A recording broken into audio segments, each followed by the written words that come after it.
ভকতিৰ প্ৰভাৱ দেশন্তে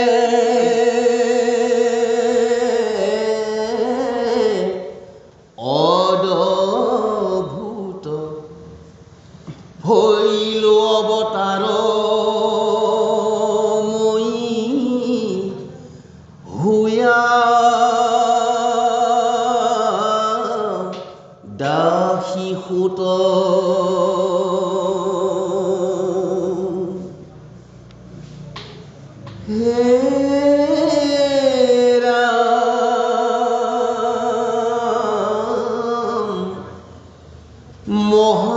মহাহৰি প্ৰসাদে তৰিলো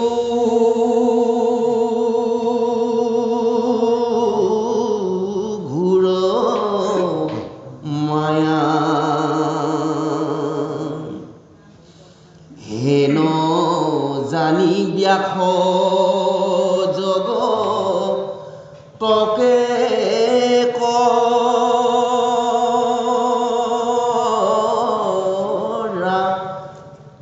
দয়া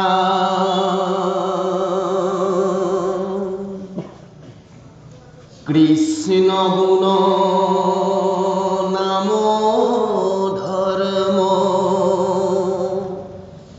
কৰিও বেকত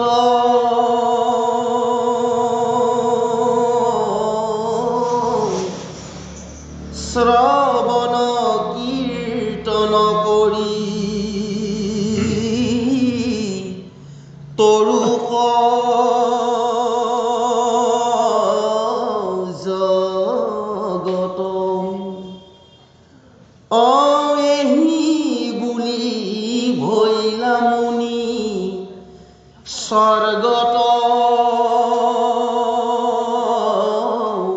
প্ৰবেশ ব্যাস শান্ত চিত্ত ভৈল পায়া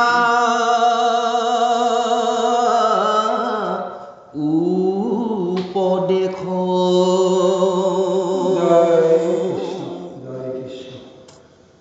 পৰমেশ্বৰৰ গুৰু সমস্ত ভক্তি পেলাই মাতৃ সমস্ত অতি সুন্দৰভাৱে মহাভাগৱতৰ মহাপদ আৰম্ভ হৈছে আৰু আজি এই পাঠৰ শুভাৰম্ভতে নাৰদে কৈছে ব্যাসক যে মই দাসী পুত্ৰ হৈ কেনেকৈ মই মায়া কৰিব পাৰিম, কেনেকৈ প্ৰভু ভগৱন্তে মোক কৃপা কৰিলে, মই পূৰ্বজন্মত কি কি ৰূপ লৈছিলোঁ, এই সমস্ত কথা ব্যাসৰ আগত কৈ তেওঁ এইটোকে ক'বলৈ গৈছে যে আচলতে ভক্তি সাধন এটা জন্মতেই কেতিয়াও আশা কৰিব পৰা নাযায়। হয়তো তাৰ কাৰণে বহু যুগ বহু জনম ল'ব লগা হৈছে আৰু নাৰদেও আজি যিটো ৰূপ তেওঁ পাইছে সৰ্বত্ৰতে তেওঁ নাৰায়ণ নাৰায়ণ নাম উচ্চাৰণ কৰি নাৰায়ণে গুণগান গায় স্বৰ্গ মধ্য পাতাল আৰু লগতে কোনো দুৰ্গম হওক সুগম হওক কোনো পন্থ তেওঁ বাট নপৰে, যিফালে ইচ্ছা তেওঁ সেইফালে গৈ ভগৱন্তৰ নাম প্ৰচাৰ কৰি আজি তেওঁ কৈছে যে মই আজি কৃষ্ণৰ কৃপাত দাসী পুত্ৰ হৈও মই কেনেকৈ তৰিলোঁ চোৱা। দাসী পুত্ৰ হোৱাৰ পিছত যেতিয়া মই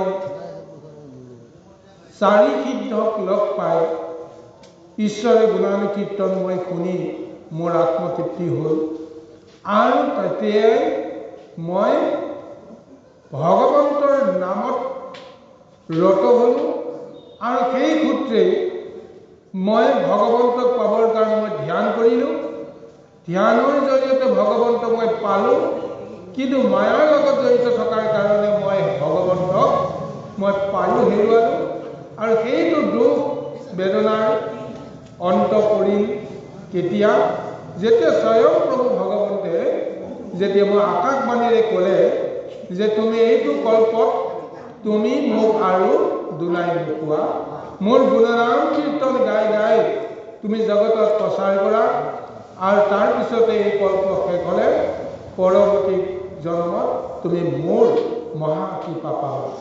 আৰু এই বুলিয়ে পৰৱৰ্তী জন্মত তেওঁ পাৰিষদী তনু পালে।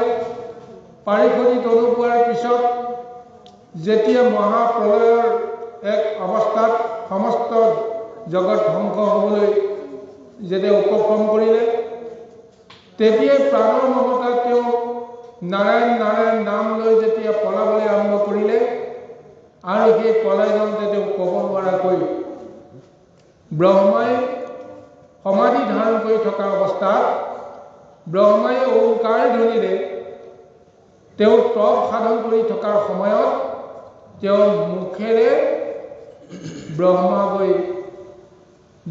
ব্ৰহ্মাৰ হৃদয়ত গৈ নাৰদ প্ৰৱেশ কৰিলে। আৰু তাৰপিছত এই নাৰদৰ গৰ্ভৰ পৰা যেতিয়া তেওঁ পৰম শুদ্ধ ৰূপত তেওঁ সংসাৰলৈকে আহিল, তেতিয়াই তেওঁ সংসাৰৰ পৰা মহামুক্তি পোৱাৰ যিটো ব্যৱস্থা, সেই ব্যৱস্থাটো সম্ভৱ হ'ল।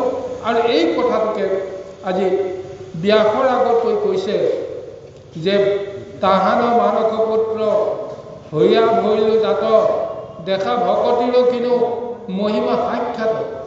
ভকতিৰ কিমান মহিমা, যাৰ ফলত ব্ৰহ্মাৰ মই মানস পুত্ৰ হিচাপে মই জন্মগ্ৰহণ কৰিলোঁ। আৰু যি ব্ৰহ্মাই সৃষ্টিৰ আৰম্ভণিতে মোক অভিশপ্ত কৰিছিল ব্ৰহ্মজ্ঞান তোমাৰ লাভ হওক, আৰু সেই ব্ৰহ্মজ্ঞান ভক্তিৰ কাৰণতে সেই ব্ৰহ্মজ্ঞান পুনৰুদ্ধাৰ কৰি পুনৰ ব্ৰহ্মাৰ দেহৰ পৰাই ব্ৰহ্মাৰ গৰ্ভৰ পৰাই মই পুনৰ সংসাৰলৈকে সন্তান হিচাপে আহিবলৈ সুযোগ পালোঁ। এইকাৰণে কৈছে ভকতিৰ প্ৰভাৱত দেখোঁতে ভূত ভৈলো অৱতাৰ মই হৈয়া দাসী পুত।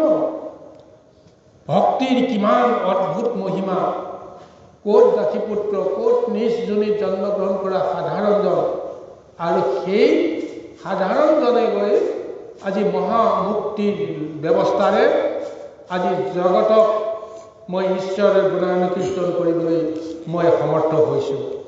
এইকাৰণে কৈছে মহাহৰি প্ৰসাদে তৰিলো ঘোৰ মায়া হেন জানি ব্যাস জগতকে কৰা দয়া। গতিকে হে ব্যাস, মই আজি মহাহৰিৰ প্ৰসাদত ঘোৰ মায়া মই আজি তৰি গ'লোঁ। আৰু এই মায়া তুমি জগতক তৰিবৰ কাৰণে তুমিয়ে কৃপা কৰিব লাগিব। এইকাৰণে কৈছে যে সমস্ত জগত এতিয়া এই মায়াত ডুব গৈ আছে, কিন্তু মায়াত ডুব গৈ থকা জীৱবিলাকক তুমিহে উদ্ধাৰ কৰিব পাৰিবা বা তুমিহে উদ্ধাৰৰ ৰাস্তাটো দেখুৱাবা। সেইকাৰণে কৈছে কৃষ্ণ গুণ নাম ধৰ্ম কৰিও বেকত শ্ৰৱণ কীৰ্তন কৰি তৰুক জগত। যে হে মহামুনি, তুমি এতিয়া কৃষ্ণৰ গুণ নাম ধৰ্ম এতিয়া জগতত বেকত কৰিব লাগে। যি কৃষ্ণৰ গুণনাম ধৰ্ম সত্য যুগতে প্ৰভু ভগৱন্তে লুপ্ত কৰি থৈছিল, আৰু সেই লুপ্ত কৰি থোৱা নাম ধৰ্ম আজি জগতক উদ্ধাৰৰ কাৰণত দাপৰৰ শেষত কলিৰ আগমনৰ সময়ত ব্যাসক আহি নাৰদে কৈছে যে তুমি এই কৃষ্ণৰ গুণনাম ধৰ্ম তুমি বেকত কৰাৰ ব্যৱস্থা কৰা, আৰু এই গুণনাম ধৰ্ম যদি তুমি বেকত কৰা তেতিয়া সমস্ত জীৱকেই তুমি উদ্ধাৰ কৰিব পাৰিবা।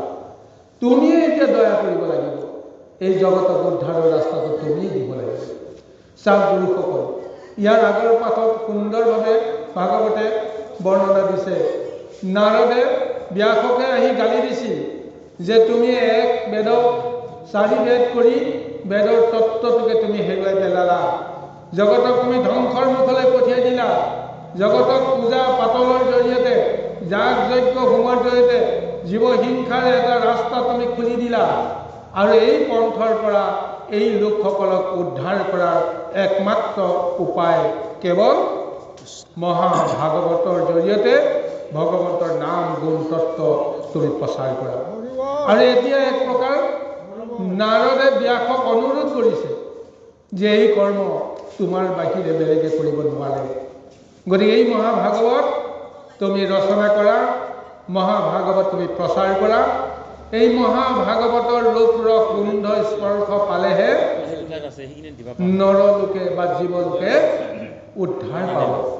এই কাৰণে আজি মহা দায়িত্ব যেতিয়া ব্যাসক দিছে, ব্যাসক দিয়াৰ পিছত আনন্দ মনেৰে নাৰদ ব্যাসৰ ওচৰৰ পৰা বা বদৰিকাশ্ৰমৰ পৰা তেওঁ গৈ স্বৰ্গত প্ৰৱেশ কৰিলে।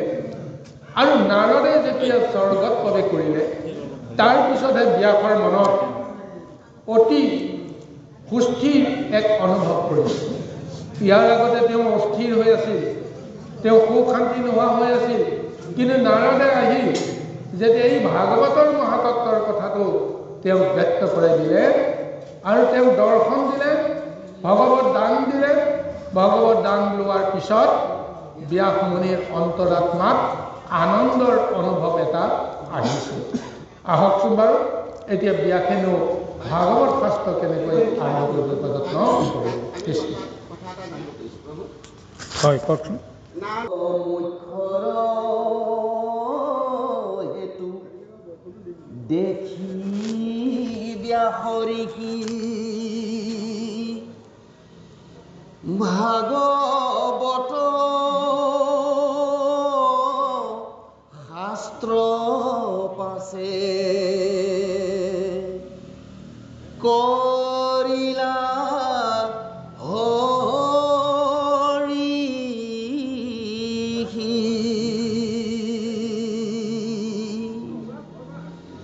পৰমৰ হৈছইটো ভকতিৰ পন্থ শোকক পঢ়াইলা মহা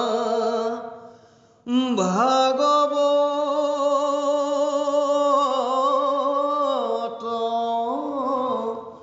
গ্ৰন্থ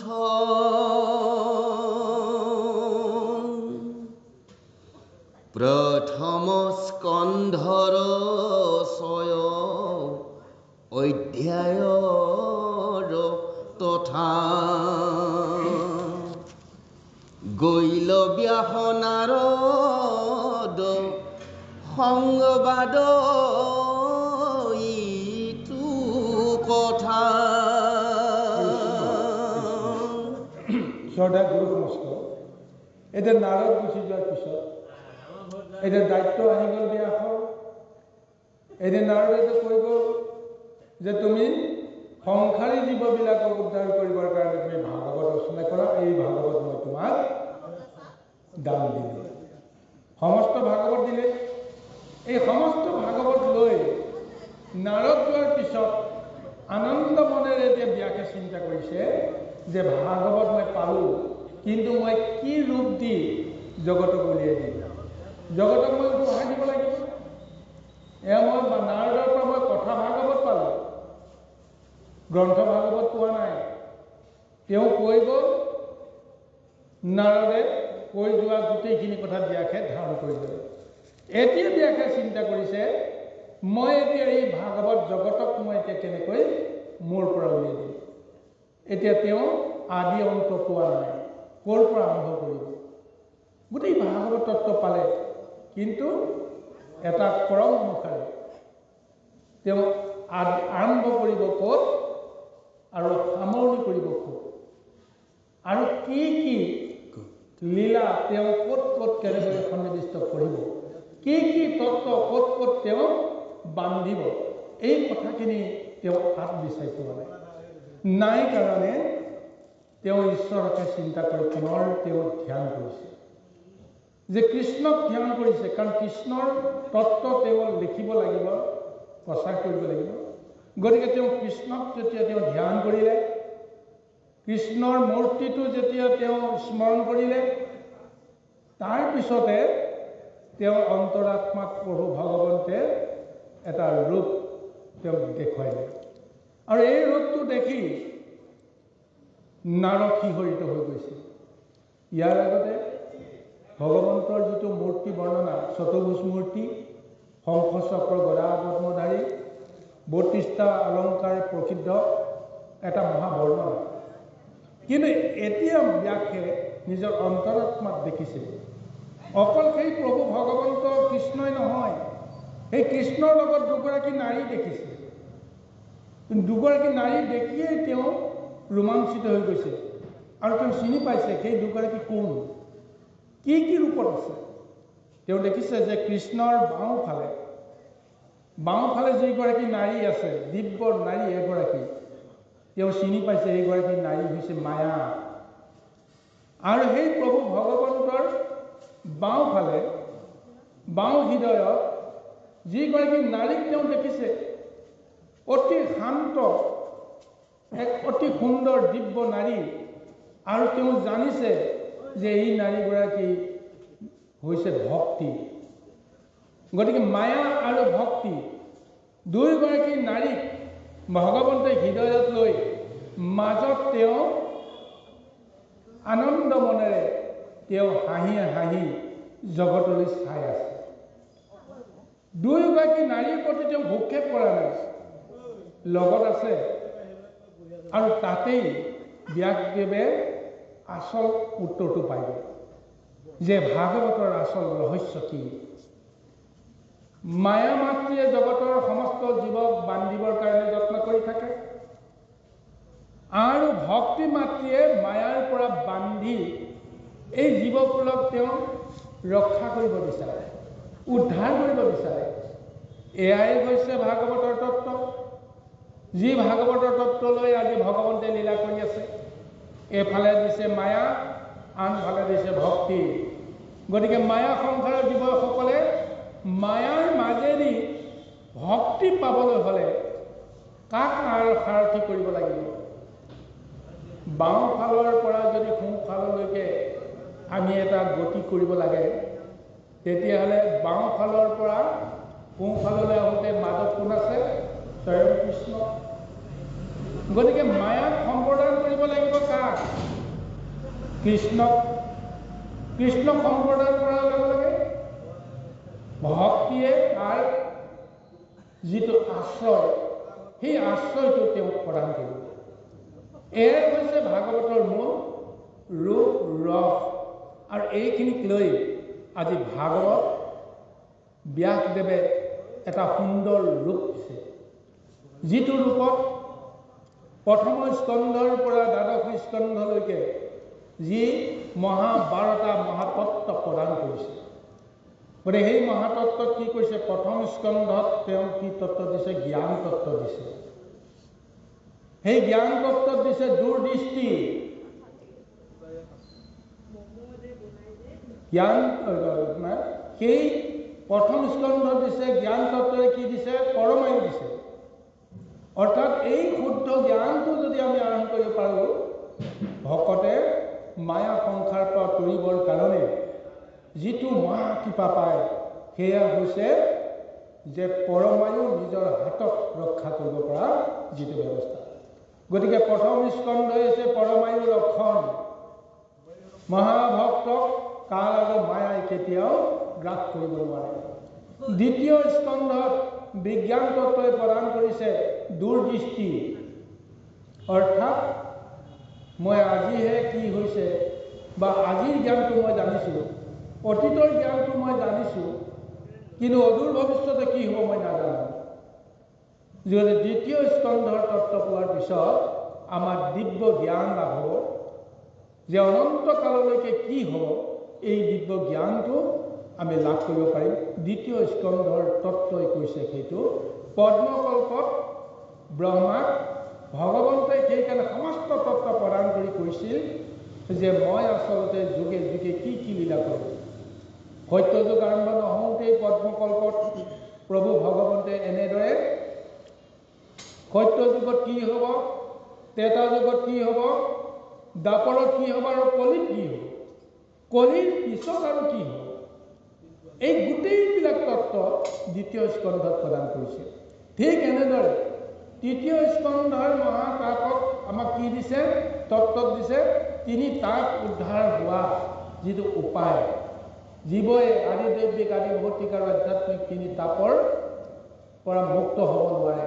এই তিনি তাপ কেনেকৈ নাশ কৰিব পাৰি তৃতীয় স্কন্ধৰ তত্ত্বত ব্যাসদেৱে সেইখিনি নিৰূপণ কৰি দিছে।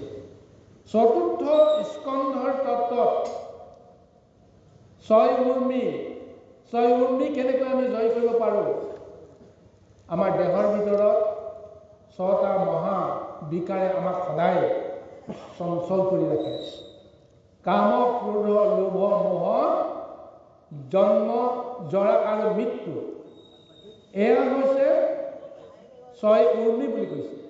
হুলস্থুল সাগৰত যেনেকৈ উৰ্মি উঠে, ঠিক তেনেকৈ আমাৰ দেহৰ ভিতৰতো কাম, ক্ৰোধ, লোভ, মোহ আৰু জৰা আৰু মৃত্যু, এইকেইটাই আমাক সকলো সময়তে আমাক অস্থিৰ কৰি ৰাখে। তাৰপিছত পঞ্চম স্কন্ধত হৈছে প্ৰাণ। পঞ্চম স্কন্ধৰ তত্ত্বত আমি কেনেকৈ প্ৰাণ শক্তিক আমি উদ্ধাৰ কৰিব পাৰিম, ৰক্ষণা কৰিব পাৰিম, তাৰ তত্ত্বটো দিছে। তাৰপিছত ষষ্ঠ স্কন্ধত দিছে 16 বিকাৰ, 16টা মহাব্যাধিয়ে আমাক সকলো সময়তে বিকাৰগ্ৰস্ত কৰি ব্যাধিগ্ৰস্ত কৰি ৰাখে। সেয়া হৈছে 10 ইন্দ্ৰিয় মহা আকৰ্ষণ, মনৰ সৈতে একাদশ, আৰু তাৰপিছত 6 ৰিপু, কাম, ক্ৰোধ, লোভ, মোহ, মাদ, মৎসৰ্য। ঠিক এনেদৰে আৰু কিছু সকলে কয় পঞ্চভূত।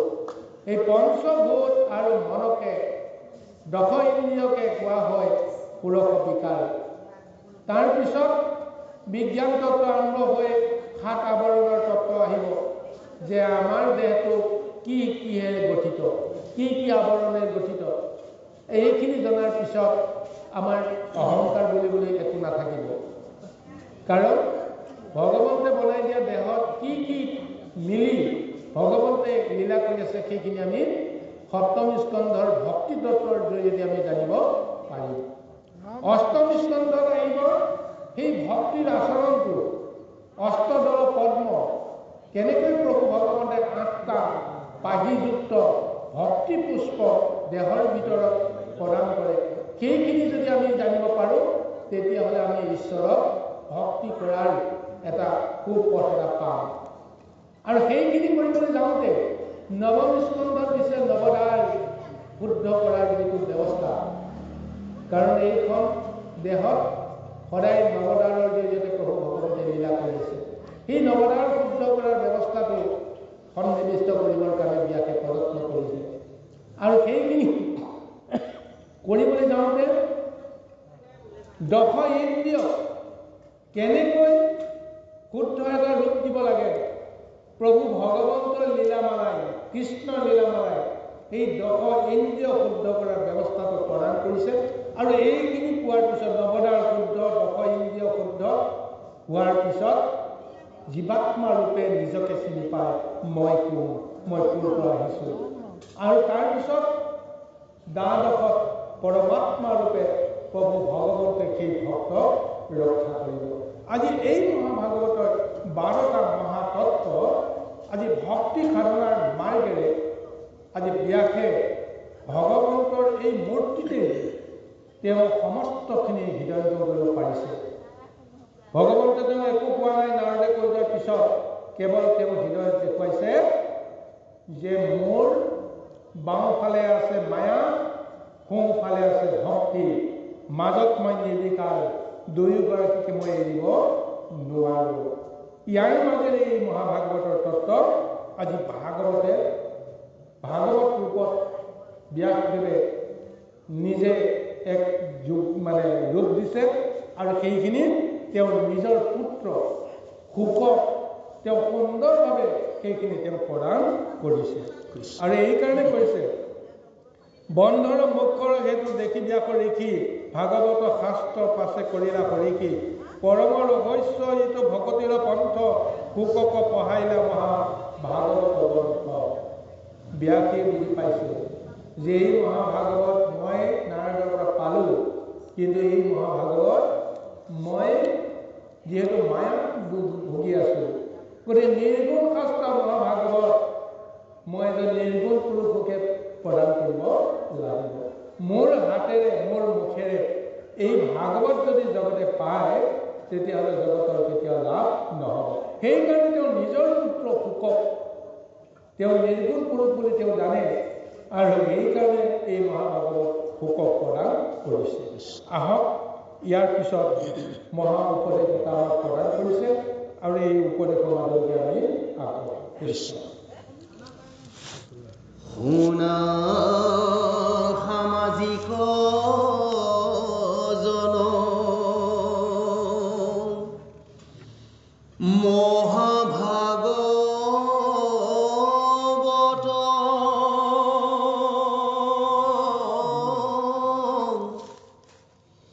পুৰাণৰ সূৰ্য শাস্ত্ৰ শুনিও মহৎ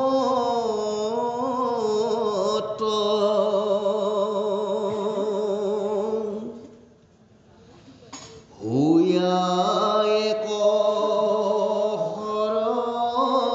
শৰণজী জনে শুনে আকৌ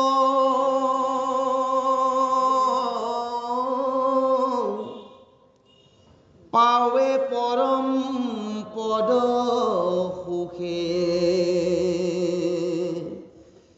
নিস্তৰে মায়া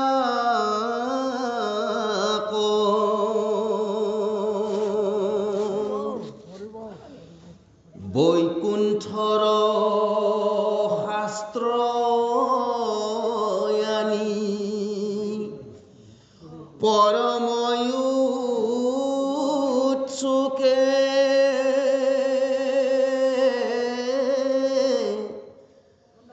সাংসাৰিক কৰি কৃপা প্ৰচাৰিলা সুকে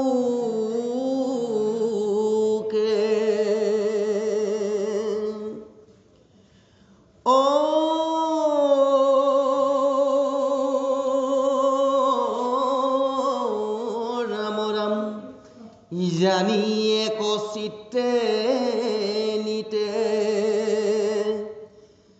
শুনা কৃষ্ণ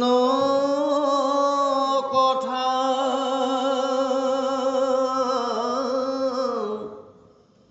ইহে নমনুষ্য জন্ম নকৰিও বৃথা বিজুলি চমক যেন অথিৰ জীৱন অকৈত কেতিখনে পৰে ইহে ন শৰীৰ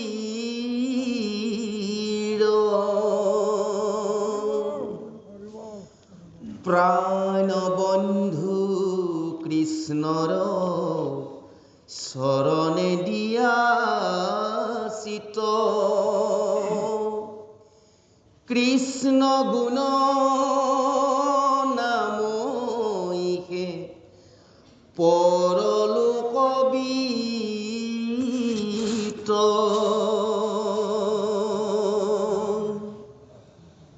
জানি হৰি ভকতিত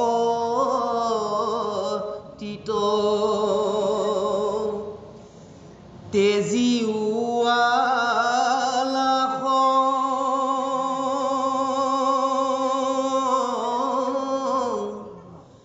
আউৰ কি মনুষ্য হইবা এৰাইতো আহ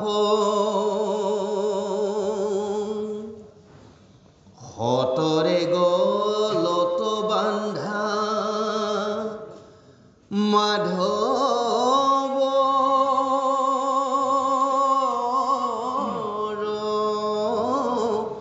নাম কৃষ্ণৰ কিংকৰে কহে বোলা ৰাম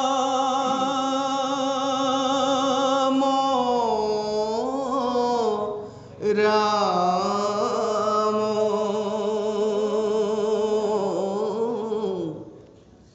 কৃষ্ণ শংকৰ গুৰু হৰি ৰাম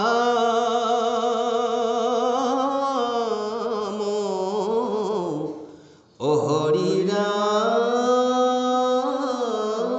ৰাম হৰি ৰাম। জয় কৃষ্ণ। হে গুৰু সমস্ত, যি মহাভাগৱত আজি ব্যাসে পুনৰ ৰচনা কৰিলে, এই মহাভাগৱতকে আদি কৰি ব্যাসেইটোৰ সমস্ত শাস্ত্ৰ তেওঁ প্ৰণয়ন কৰিছে। তাৰ ভিতৰত 14 শাস্ত্ৰ, 18 পুৰাণ, বেদ, উপনিষদ, এই সমস্তবিলাক আছে। এই সমস্ত শাস্ত্ৰৰ ভিতৰত এই মহাভাগৱতক কৈছে সূৰ্য শাস্ত্ৰ। আকাশত অনেক তৰা থাকে, গ্ৰহ থাকে, নক্ষত্ৰ থাকে, কিন্তু সূৰ্যৰ ৰশ্মিত সমস্তবিলাক তল পৰি যায়, হেৰাই যায়, অদৃশ্য হৈ যায়।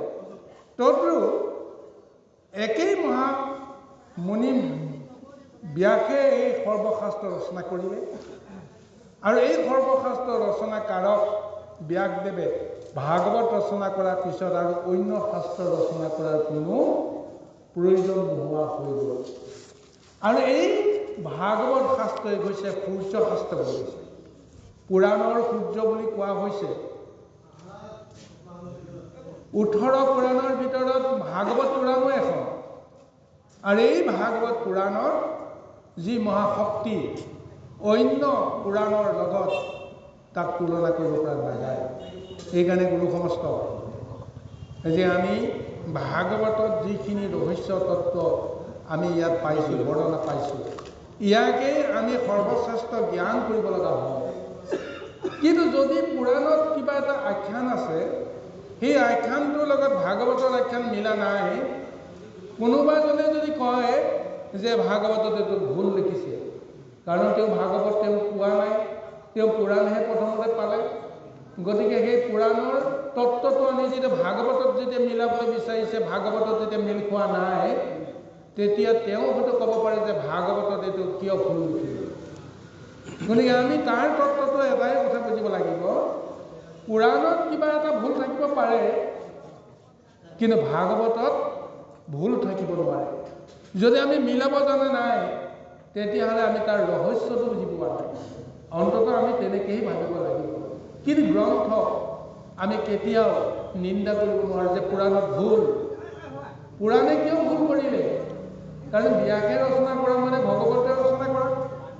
এই পুৰাণে কেতিয়াও ভুল কৰিব নোৱাৰে, কাৰণ পুৰাণ ৰচনাকাৰকজন ভগৱন্তৰ 24টা অৱতাৰৰ ভিতৰত তেওঁ এক অৱতাৰ হৈছে মহামুনি ব্যাস। গতিকে সৃষ্টিৰ লীলাৰ কাৰণত, ৰহস্যৰ কাৰণত হয়তো কাৰোবাৰ দৃষ্টিত হয়তো ভুল হিচাপে কিবা এটা দেখুৱাই তেওঁ মায়া কৰিব পাৰে। গতিকে ৰহস্যৰ ৰহস্য, পৰম ৰহস্য তত্ত্বটো আমি ভাগৱতৰ জৰিয়তে আমি নিশ্চয় উদ্ধাৰ কৰিব লাগিব। আৰু সেইকাৰণে কৈছে বৈকুণ্ঠৰ শাস্ত্ৰ আনি পৰম উৎসুকে সাংসাৰিক কৃপা কৰি প্ৰচাৰিলা সুখে। এই মহাবৈকুণ্ঠৰ ভাগৱত শাস্ত্ৰ কিয় আজি মৰ্ত্যত প্ৰকাশ কৰিব লগা হৈছে? জগতৰ লোকসকলক কৃপা কৰিবৰ কাৰণে, নাম ধৰ্ম প্ৰচাৰ কৰিবৰ কাৰণে, আৰু কলিৰ নৰকসকলক উদ্ধাৰ কৰিবৰ কাৰণে। এই কাৰণে আমাক ভাগৱতে এক মহা উপদেশ দিছে যে জানি এক চিত্তে নিতে শুনা কৃষ্ণ কথা, ইহেন মনুষ্য জন্ম নকৰিও বৃথা। মনুষ্য জন্মটো লোৱাৰ অৰ্থই হৈছে আমি সংসাৰৰ পৰা মুক্তি পোৱা। 84 লক্ষ যদি জীৱ সংসাৰত ভগৱন্তে সৃষ্টি কৰাইছে, প্ৰৱৰ্তন কৰাইছে, কিন্তু সেই জীৱবিলাকে মুক্তি নাপায়। মুক্তি যদি পাব লাগে মনুষ্য ৰূপে জন্মগ্ৰহণ কৰা জীৱসকলেহে পাব। গতিকে সেইকাৰণে আজি আমাক ভাগৱত শাস্ত্ৰই উপদেশ দিছে যি মনুষ্য জীৱন আমি লাভ কৰিছোঁ, এই মনুষ্য জীৱন খন্তেকীয়া, বিজুলীৰ এটা চিকমিকনিৰ দৰে আমাৰ দেহ কোন মুহূৰ্তত লয় হৈ যাব ক'ব নোৱাৰে। এই দেখিলেও এই নাইকিয়া হৈ যাব পাৰে। গতিকে এই দেহটো কোনে ধাৰণ কৰি আছে? যিজনে আমাক এই দেহটো ধাৰণ কৰি আছে সেইজনকে আমি বুজিবলৈ যত্ন কৰিব লাগিব। তেওঁ যিমান দিনলৈকে আমাক ৰক্ষা কৰি থাকে সিমান দিনলৈকে আমি এই দেহটো মোৰ বুলি আমি অহংকাৰ কৰোঁ, মোৰ বুলি দাবী কৰোঁ আৰু মায়াত মজি আমি নিজকে চিনিব নোৱাৰা হওঁ।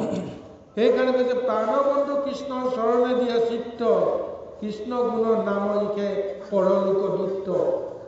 আৰু ভাগৱতে আমাক এই তত্ত্বটোকে কৈছে যে প্ৰাণবন্ধু কৃষ্ণ, বন্ধুৱে বন্ধু কেতিয়াও ত্যাগ নকৰে।